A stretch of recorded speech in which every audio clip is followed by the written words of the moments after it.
And welcome to Rob Schmitt tonight. During the first 2020 presidential debate, Joe Biden, after a summer of watching America's anarchist political left destroy American cities, attack cops, and kill people, attempted to marginalize what we know as Antifa.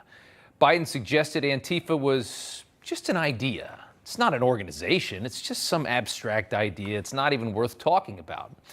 In that debate, Biden and CNN's Chris Wallace teamed up on Donald Trump to tie him to white nationalism after Charlottesville. The mission, of course, was clear. We had seen it from the government for a while. Conceal radical left-wing violence, much of which was being sanctioned by the Democrat Party, who were eager to free felons committing atrocities on small businesses and innocent people, as Antifa and Black Lives Matter tried to burn America to the ground. The intent was to create a narrative that white nationalism was the much more serious threat in this country, which requires you to ignore what you had seen and heard all of that summer. But with control over the media, most any impossible narrative is actually possible. After all, we live in a world of mostly peaceful riots. In recent months, Antifa collectively coordinated a large presence in Atlanta, Georgia, which is impressive because, again, Antifa is just an idea, right? The city of Atlanta is surrounded by a lot of forest land, and they're attempting to clear 300 acres of that to build a new police training facility. If you know anything about the meth-head Marxists and angry spoiled brats who subscribe to anti-fascist ideology, here's just a few of them right there, cutting down trees to train more cops is almost as offensive as intentionally misgendering somebody. Antifa, even though it's just an idea, sprung into action, and members from across the country descended on Atlanta to defend trees from fascism. Late last week, campsites built in defiance of the planned training facility were being cleared out by cops when 26-year-old Manuel Terran shot a police officer and then was killed in the process by police. And with that came the call from Antifa to destroy yet another American city, because, of course, that's what Antifa does. You see there a tiny bomb tossed into a cop car, businesses destroyed in Atlanta, chaos. It's nothing we haven't seen before in this country. But because Antifa doesn't have a sophisticated hierarchy and a website that you can go to, your federal government wants to pretend like none of this matters. Again, it's just an idea. It's not the real threat to this country. And the media marginalizing it, frankly, because they're sympathetic to the ideology. There are no leaders, so people go off and do their own things. That doesn't just make them justifiable. But I do think that, you keep using these words, violent, violent, violent, violent. The only acts of violence against people that I saw were actually police tackling protesters. Take a look over here. If you pan over, I want to show you. This is what they were handing out at that protest. So it was a largely peaceful protest where they just wanted what they're calling justice. Peaceful protest, just want justice. The other guy says the only violence is coming from police trying to prevent anarchists from burning down occupied buildings. You notice he never mentions the police officer that was shot, which of course led to all of this. They don't want to talk about that. Now, most of us think of Antifa as the freak show of left-wing politics. Very few people consider these angry mutants as mainstream liberals. But maybe that is a mistake in itself. 23-year-old Riley Dowell, young man seen there, was arrested on Saturday night in Boston. Dowell assaulted a cop after he was confronted for writing "No Cop City" and "ACAB," which is short for "All Cops Are Bastards," in an area of Boston in a public park.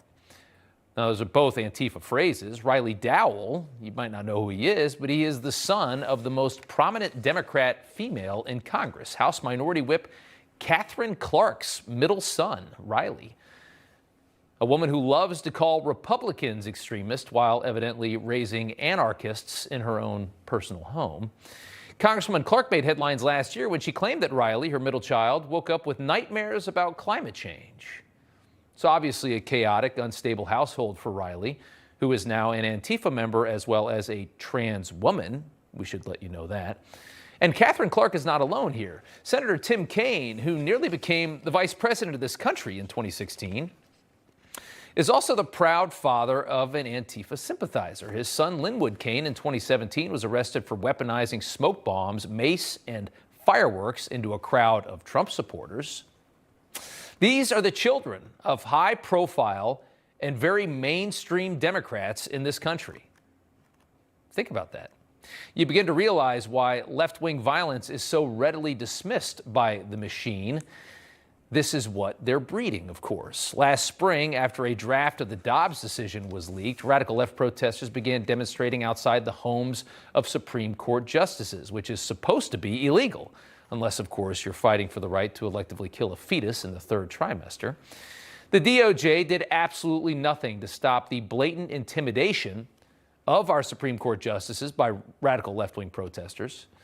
And then in June, something that we're somewhat surprised doesn't happen more often. Nicholas Roskey flew to D.C. and took a cab to Maryland to try to kill Justice Brett Kavanaugh. He was then going to kill himself. Roskey was too scared to commit suicide. He ended up calling police on himself. Roskey was arrested right in front of Brett Kavanaugh's home. This past weekend, Merrick Garland, having learned nothing from last summer, allowed yet another illegal intimidation protest to take place right outside Justice Brett Kavanaugh's home. Here's what that looked like. Cut his time short. A rapist should not rule the court. Cut his time short. A rapist should not rule the court. Where's the DOJ? Anyone's guess. Blatantly illegal activity is back after a Supreme Court justice was almost murdered. Nothing will change, though. Nothing will be done because Merrick Garland and his overlords sympathize with that movement. They agree with those protesters. Now, knowing that, imagine the response we'd see to a group of white nationalists protesting outside Justice Ketanji Brown Jackson's home for affirmative action. Imagine something like that and how different it would look. Independent journalist Andy Ngo joins us now. He is the author of Unmasked, and it's good to have you on tonight. As far as what we're seeing in Atlanta, nothing from Merrick Garland from over the weekend, even though the bulk of these rioters are from other states, which to me makes it seem like it would be a federal problem, right? Well, it is, clearly. We've had now for a year and a half violent extremists from the far left all over across the United States heeding the call to join essentially what is a mini caliphate southeast of Atlanta in this wooded area.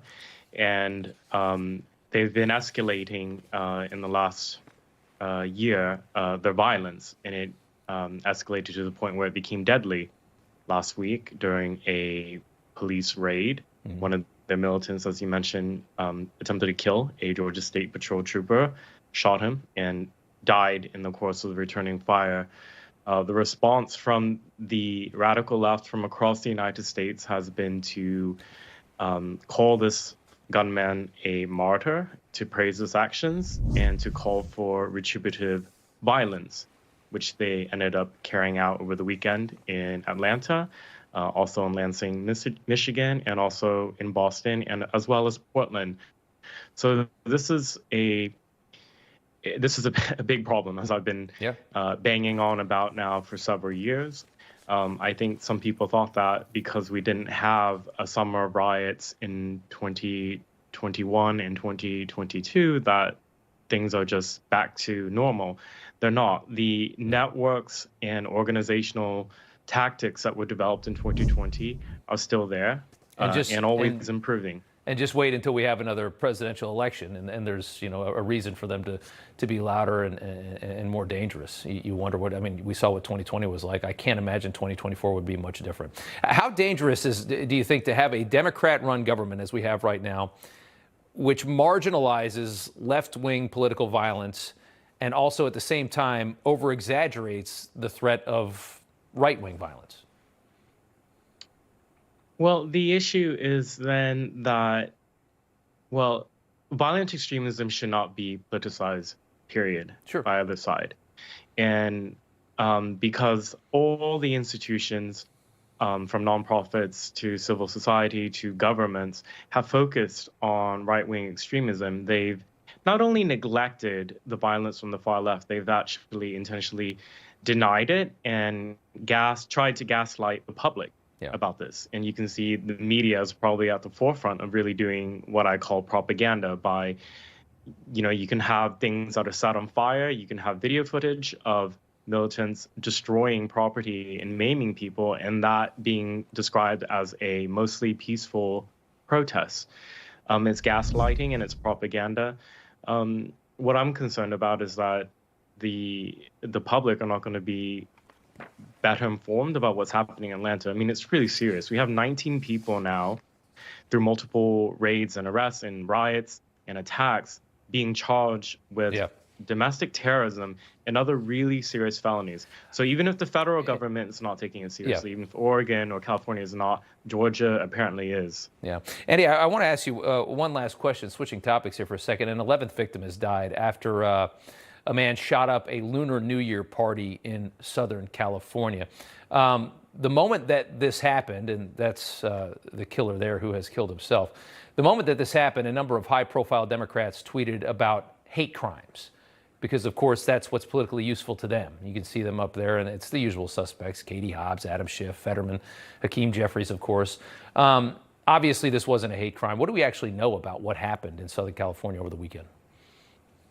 Well, what apparently appears to be a domestic dispute within the Chinese American community turned deadly. This individual who killed himself murdered 11 people and injured many more in a mass shooting that initially Democrats and left-wing activists thought that they could politically exploit, which is not just cynical, it's actually quite sick. But unsurprising, they do that all the time and are proven wrong over and over, and people just forget about it and move on. Yeah, absolutely. Andy Ngo, thank you so much for joining us tonight. We appreciate it. My pleasure.